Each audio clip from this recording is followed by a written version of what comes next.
أعوذ بالله من الشيطان الرجيم بسم الله الرحمن الرحيم الحمد لله رب العالمين والصلاة والسلام على سيد المرسلين أما بعد. Allah Tabarak wa Ta'ala says in his glorious book in Surah Al-Zukhruf chapter 43 verse 78, لَقَدْ جِئْنَاكُمْ بِالْحَقِّ وَلَكِنَّ أَكْثَرَكُمْ لِلْحَقِّ كَارِهُونَ. We had certainly brought you the truth, but most of you to the truth were averse. Now Allah Tabaraka wa Ta'ala created the entire universe in truth. And in truth, it's for a noble purpose, to lead man to Him. So when we look at the universe, we see Allah, we see His names, and that should lead us to Him. So Allah Tabaraka wa Ta'ala created man, sent us guidance, and He clarified the truth from falsehood. So man was invited to know and accept the truth as Allah presented it. He was invited to know and obey Allah. He was invited to spend in the sake of Allah and do good deeds. And he was invited to be steadfast on Allah's orders to achieve safety and success. But many people despise the truth because the truth comes in as a conflict with their desires. Their desires want to go crooked, but the truth is, they don't want to follow it and they hate it. And they're only happy when everybody is doing like they are to justify their crookedness. So sometimes man plans and he takes an unwise decision. And then that decision invites punishment from Allah. So Allah Tabaraka wa Ta'ala is mighty. So if man decides that faith is something old-fashioned, it's not fit for today's age of science and discoveries, and that's something that was 1,500 years ago. If man thinks that the truth is not relevant today as it was relevant then he must be prepared for the consequences. Because Allah Tabaraka wa Ta'ala, if man takes an ignorant decision like that, there will be consequences. Now, two things carry a terrible consequence. Associating others with Allah, shirk, that carries a very terrible consequence, and also hurting others. When you transgress over others' rights and hurt them, you invite punishment from Allah. Now faith, knowledge, and fear, they grow together. The more faith you have, the more you know Allah, the higher the level of fear of disobeying Him. They all go together. A child has no fear of a cobra because he has no knowledge. But a man who knows how dangerous that cobra is, his level of fear is much higher than that of a kid. So anyone who claims he doesn't fear Allah, true, he may not fear Allah because he does not know Allah. He does not know who Allah is and what Allah Tabaraka wa Ta'ala is capable of doing, to him. So when you believe in Allah and know that you must answer to everything that you do in this life, your level of fear gets higher. And that is called the sacred fear. That is a fear that's a good thing. That's a good thing to have in the character of a believer.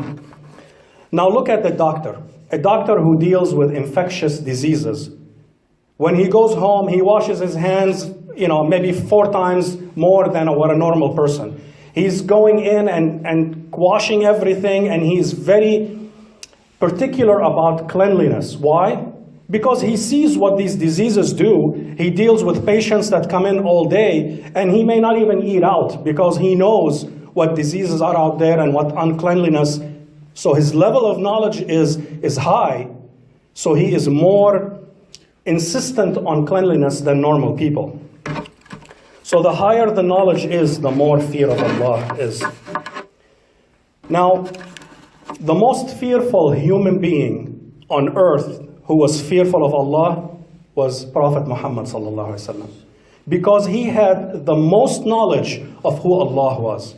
And that knowledge, that perfect knowledge, gave him the highest level of fear, of the fear of disobeying Him.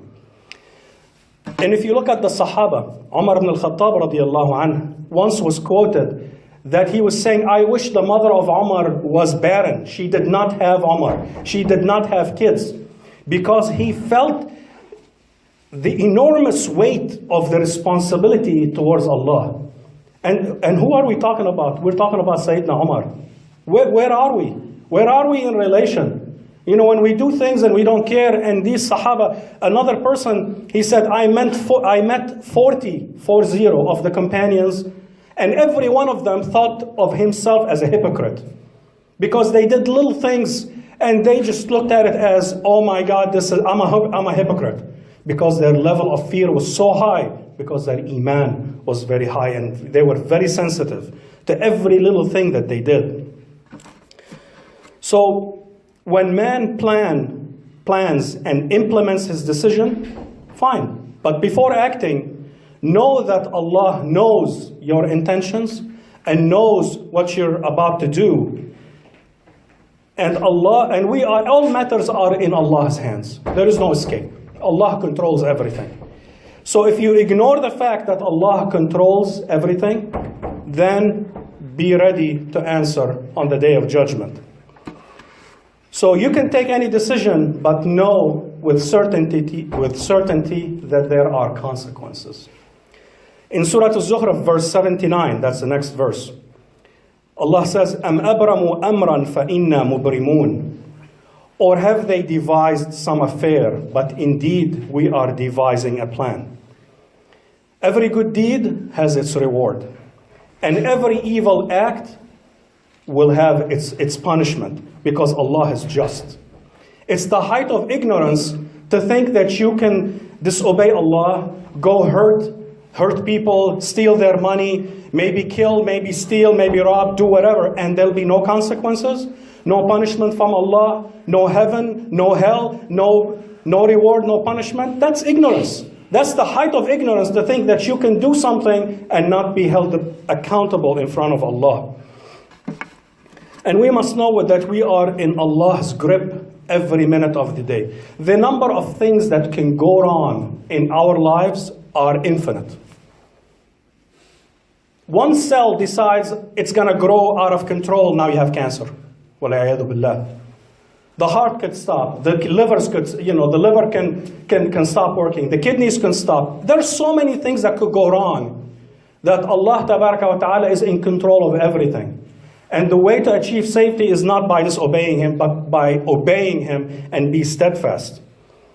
So the person who is emboldened to hurt others because he has some power or he has a position or he thinks he's smart is an ignorant person, because he is inviting Allah's punishment. A person that's at the top of his profession cannot be called an intelligent person. It's partially intelligent. The intelligent person is the one who knows his true nature and his place in this universe.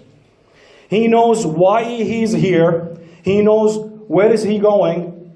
What is he supposed to do while he's here? That's an intelligent person. Intelligent person prepares for the hereafter. An intelligent person is not one with 5 PhDs. That's a smart person, but not a fully perfect, what you think of the height of intelligence. And intelligence is to know where you're going and prepare for it. An intelligent person combines this life with the hereafter in his decisions. When he makes a decision, he does not look at this life and what am I gaining, but he puts the hereafter he factors the hereafter in his decision making. Is that going to get me into Allah's anger or his pleasure?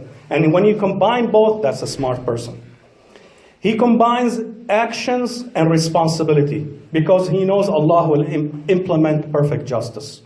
So yes, you can do an action, but you have to be responsible for that action. And a smart person links action with their consequences. He knows that if I do this, that's the sure consequence.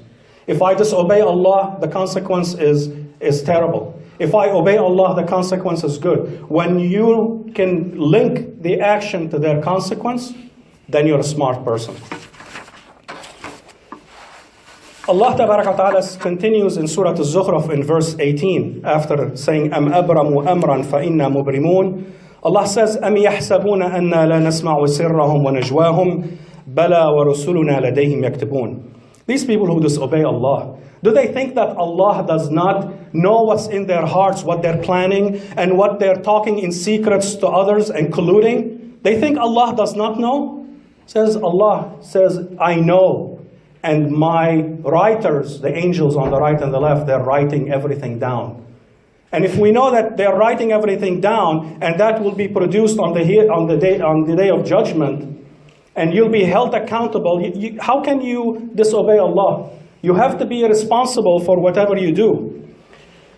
So the best faith is to feel that Allah is with you all the time, seeing and hearing.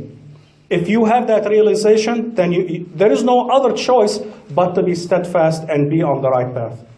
Because if you do something wrong, that means either you think Allah doesn't know it, or Allah is not going to hold you responsible. And if you know both and you still do it, you're ignorant. So there's no other way. You know that this action leads to that consequence. Why are you doing it? So Allah is affirming that He knows everything. And in this life, you can't run through a red light with a camera on it. Why? Because you know they're going to take your picture and they know they can get you and write you the ticket. So you don't do it.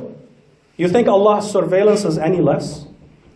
Or the video of your action is going to be any less clear than what the government sends you? So if we look in the Quran, Allah gives us the stories many stories for lessons, not for historical purposes. The story of Pharaoh and Musa. When Pharaoh saw in a dream that one of the children of Israel was gonna basically ruin his mulk, his dominion. Easy, that's no problem. The solution is kill all the children of Bani Israel. So he devised the plan, but he did not factor in that Allah is devising his plan too. Am abramu amran fa inna mubrimun. Fa means speed. Immediately, Allah's plan encompasses every evildoer's plan. So what happened? So Pharaoh went in and sent people to see who's having a baby from the children of Israel, and he killed the babies. But what happened? The person who was going to end his dominion, he raised them in his own house. He devised a plan, and Allah devised a plan that negates his plan. So he raised the person who was going to be the end of him, Sayyidina Musa alayhi salam. And Allah teaches us from these stories that this is not a one-time event. It's a repeating theme. And if you look at the current events, you can see that if you're paying attention. Look at the coronavirus, for example. Everyone's talking about it. It could develop into a horrible epidemic. May Allah, protect us from it. But let's look at it from the viewpoint of Tawheed, of monotheism, that everything is in Allah's hands. China regularly oppresses Muslims and Christians, not just Muslims. It's Muslims and Christians.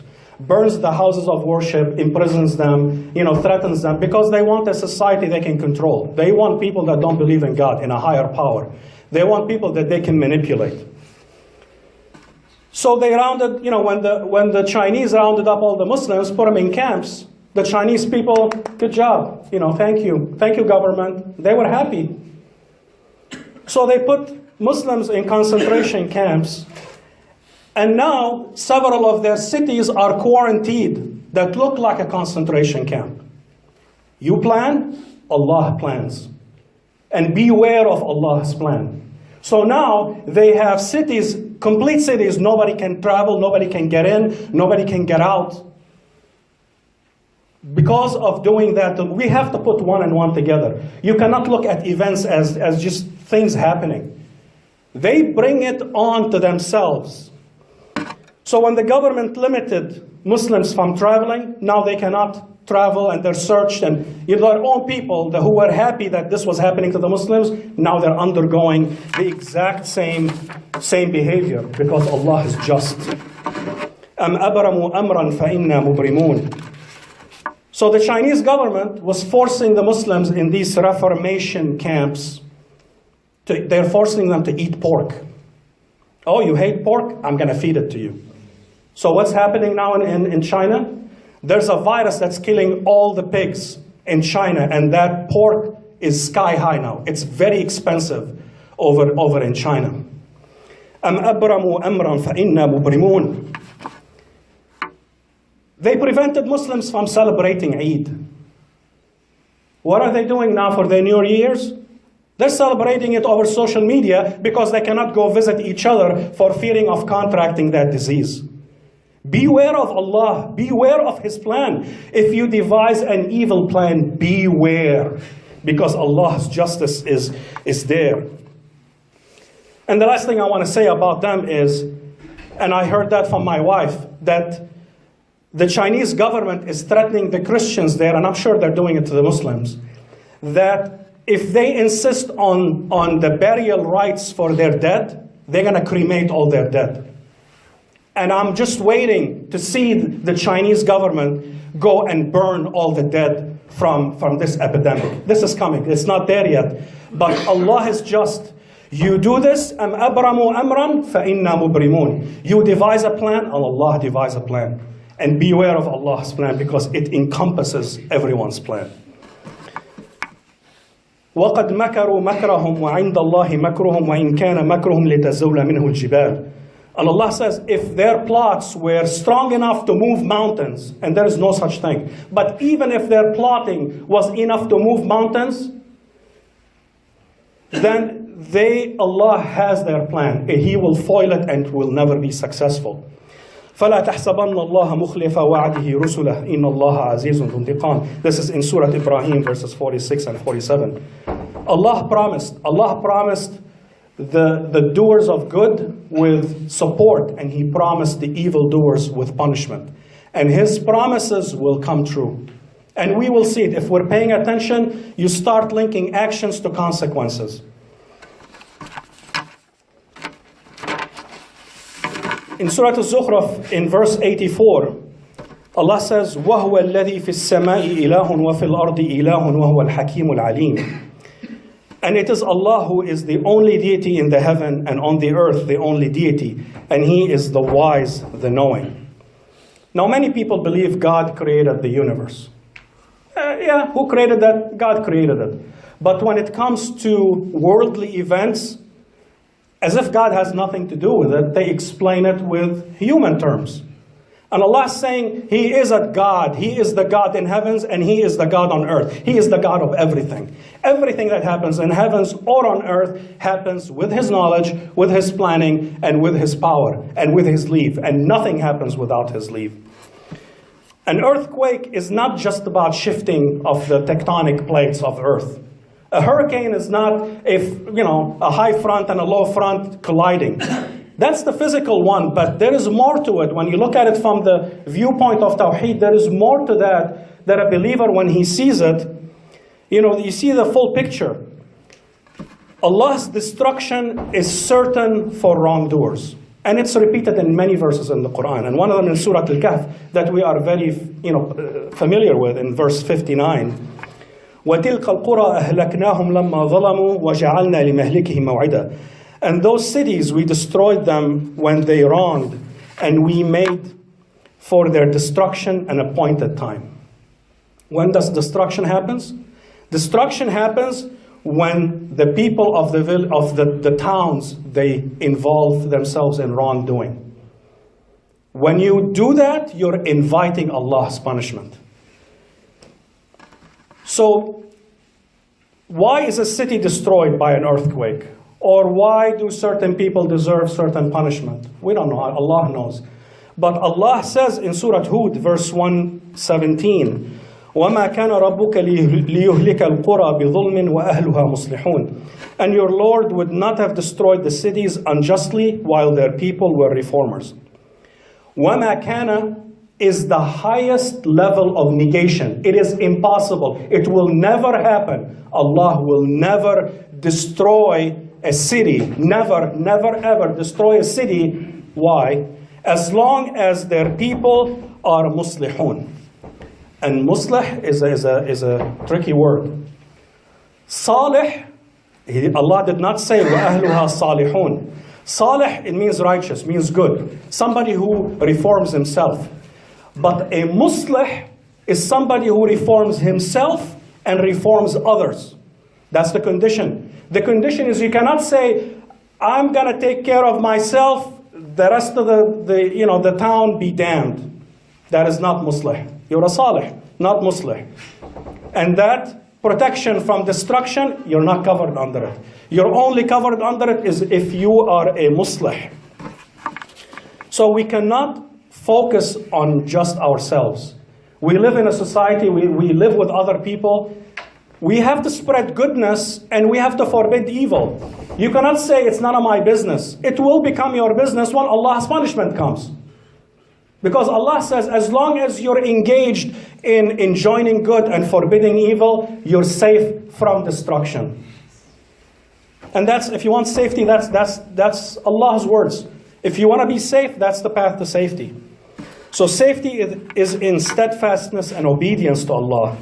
And safety is in enjoining good and fighting evil. There is no other level. And you do that at the personal level, at the town level, at the community level, at the country level, at any level. You start doing it. Start with yourself, with your family, and spread out.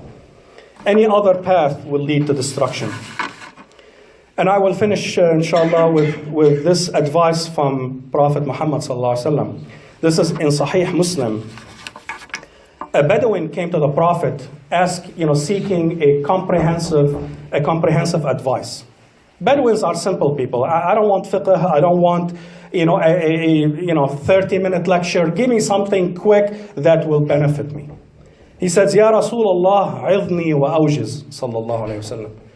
Admonish, give me an advice and be brief.